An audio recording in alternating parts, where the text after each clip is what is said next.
Telugu people most probably, right? So, are you guys comfortable in Telugu? So, అంటే like చాలా మంది north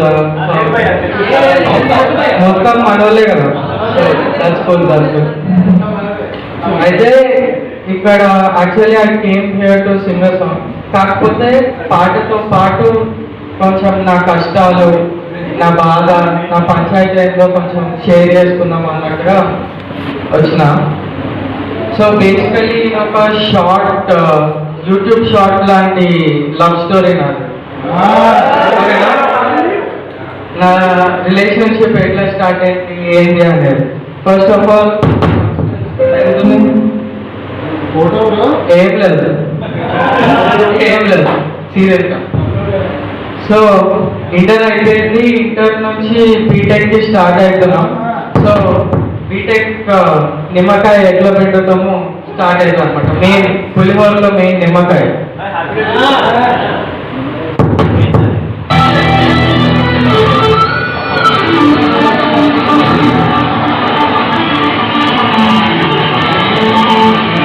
మా daddy దగ్గర అయితే మస్తు పైసలు ఉంటాయి. నేను పక్కా వెళ్తున్నా బికారిగా అంటే బికారి.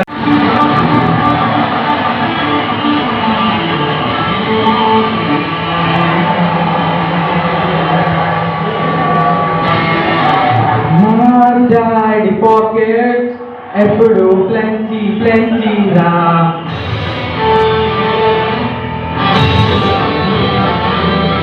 నా రెండు పాకెట్స్ ఎప్పుడు ప్లెంటీ ప్లెంటీరా.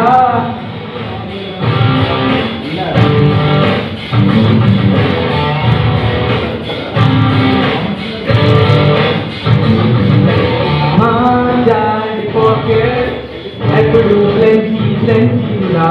నా రెండు పాకెట్స్ ఎప్పుడు ఎంటీ ఎంటీరా.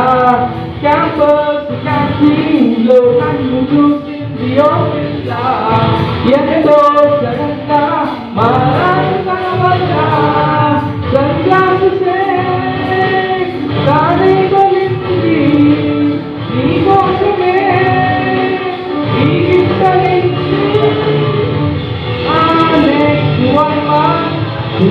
చూసే లేదురా ఆ నెక్స్ట్ వన్ నాలోనే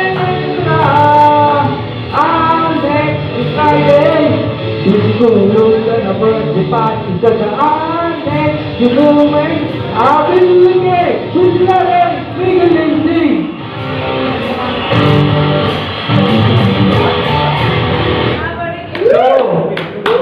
ఇక్కడ స్టోరీ కంటిన్యూ. సో ఇక్కడ ఏమైందంటే జీరో వాలెట్తో పాటు కాలేజ్కి వెళ్ళిన ఒక అమ్మాయిని చూసిన వస్తుంది. ఫ్లాట్ చేసిన పబ్బులో బర్త్డే పార్టీ అంట. నాకు చిల్లర మిగిలింది బ్రో. సో చెప్పినా కదా ఇందాక నేను బికారిగా నేను. సో ఈ పిల్లుండేసి ఏమైంది నెక్స్ట్ పోయి వాళ్ళ బాబుతో మాట్లాడుకున్నది. ఈ పిల్లనే సైకో అంటే వాళ్ళ బాబు ఇంకా సైకో. నా కూతురు గురించి నువ్వు ఒక డిఫరెంట్ వేలో చెప్పు అని చెప్పి అన్నాడు. ఏం చేయాలో అర్థం కాలేదు. డిఫరెంట్ వేలో అంటే ఎట్లా చెప్తాం? కాళ్ళు పైన చేతుల కింద చెప్పలేం కదా. అంత పెళ్లి కాలే ఇంకా ఎందుకు ఎక్స్పెరిమెంట్ కదా. సో ఒక డిఫరెంట్ వేలో ట్రై చేసిన.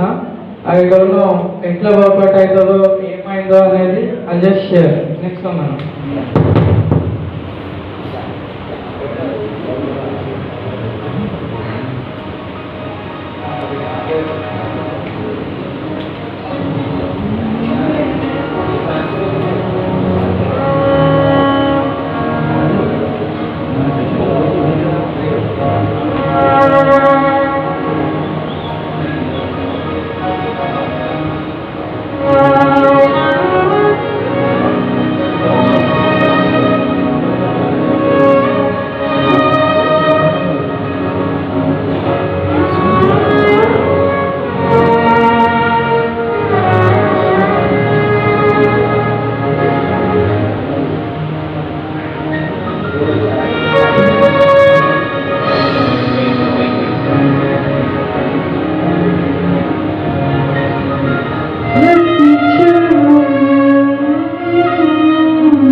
दास मेरे पास में रहूंगा जिंदगी भर प्यारे संसार का प्यार जीना मेरा तू मिले दिल मिले और जीने को क्या चाहिए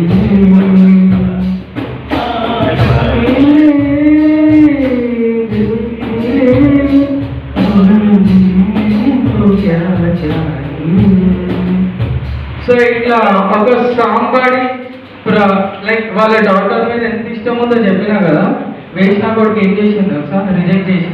ఎందుకు తెలుసా, ఆయన ఆ కొడుకు హిందీ రాదు, మధ్యలో హిందీ ఎందుకు వచ్చింది నాకు వచ్చిన పాటలు అని చెప్పి రిజెక్ట్ చేసింది. ఎంత గలీజ్, ఎంత సైకో.